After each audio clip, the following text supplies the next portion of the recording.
Advanced country అయినా కూడా వేరే కంట్రీతో ఆ సంబంధాలు నెరపేటప్పుడు కానీ ఓ కాంట్రాక్ట్ ఓకే చేసుకుంటున్నప్పుడు కానీ ఆ ప్రొసీజర్ ప్రకారం వెళ్ళాలి అండ్ ఆ ప్రొసీజర్ ప్రకారంగానే ఫాలో అవుతూ ఉంటారు జనరల్గా. కానీ చివరి నిమిషంలో ఇలా విధించడం 50% విధించడం మీరు మీరు చెప్పింది కరెక్ట్గా చెప్పారు. ఫ్రెండ్ లేదు, నాన్ ఫ్రెండ్ లేదు, ఆఫ్ కోర్స్. అలా అలా ఉంది ట్రంప్ వైఖరి. ఇప్పుడు చివరి నిమిషంలో అంటే వాళ్ళకు కూడా తేరుకునే టైం ఇవ్వాలి కదా. ఇవేం ఆలోచించరా, ఇవేం పట్టవా అమెరికాకి? అసలు టారిఫ్లు అనేటువంటిది ఇది ఒక షాక్ అబ్జర్వర్ లాగా ఇంటర్నేషనల్ ట్రేడ్లో వచ్చే డిస్టర్బెన్సెస్ని ఉమ్, కరెక్ట్ చేయడానికి ఈ టారిఫ్ని తీసుకొచ్చారు ఎకనామిస్టులు. ఏది వచ్చే డిస్టర్బెన్సెస్ని కరెక్ట్ చేయడానికి ఏదైనా యూనిలేటరల్ ట్రేడ్లో కానీ బయోలేటరల్ ట్రేడ్లో కానీ డిస్టర్బెన్సెస్ వస్తే రెండు దేశాల మధ్య సవరించేందుకు, తర్వాత ఎక్కడైనా దిగుమతులు డిస్కరేజ్ చేసేందుకు, ఎక్కడైనా ఎగుమతులను ఎంకరేజ్ చేసేందుకు దీన్ని తీసుకొచ్చారు. కానీ ఇప్పుడు డిస్టర్బెన్స్ని పరిష్కరించడానికి కాదు, డిస్టర్బెన్స్ని క్రియేట్ చేయడానికి ఈ టారిఫ్ని ఉపయోగిస్తుండు ట్రంప్. ఇది అన్ని దేశాలని బెదిరిస్తుండు. మరి అమెరికాకి ఎందుకు ఆసక్తి వచ్చిందంటే ప్రతి దేశానికి అమెరికా ఎగుమతుల కన్నా అమెరికా దిగుమతులు ఎక్కువ ఉన్నాయి. చైనా $200 బిలియన్ సర్ప్లస్ ఉంది, భారతదేశం $46 బిలియన్ సర్ప్లస్ ఉంది, కెనడా కూడా అదే సర్ప్లస్లు ఉంది, మెక్సికో సర్ప్లస్లు ఉంది, అనేక దేశాలు సర్ప్లస్లు ఉన్నాయి. దిగుమతి చేసుకునే దేశంగా అమెరికా ఉంది. కాబట్టి వచ్చే దిగుమతుల మీద టారిఫ్ విధిస్తుంటే దిగుమతుల ధరలు పెరిగి అమెరికాలో మార్కెట్ లేకుండా చేయాలనేది.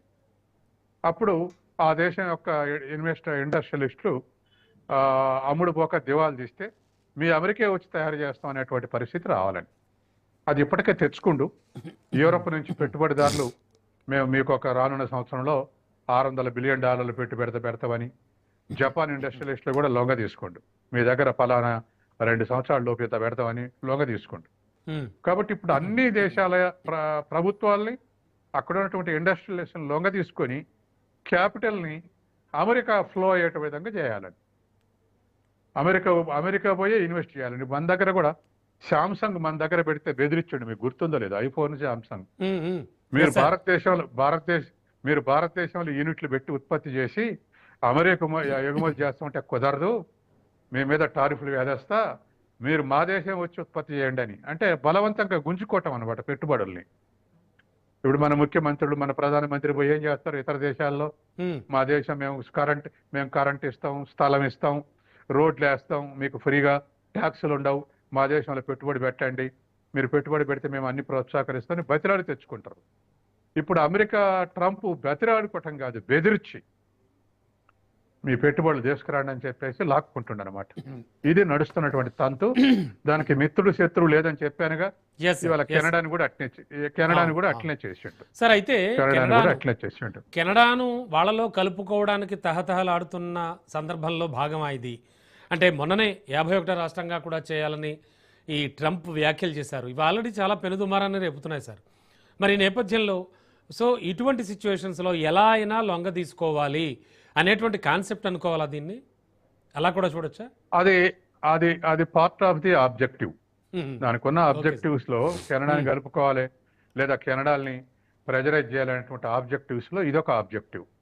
అయితే కెనడా ఏమిటి అంటే దరిదాపు వాళ్ళ ఎగుమతులు $340 బిలియన్ ఉన్నాయి అమెరికాకు.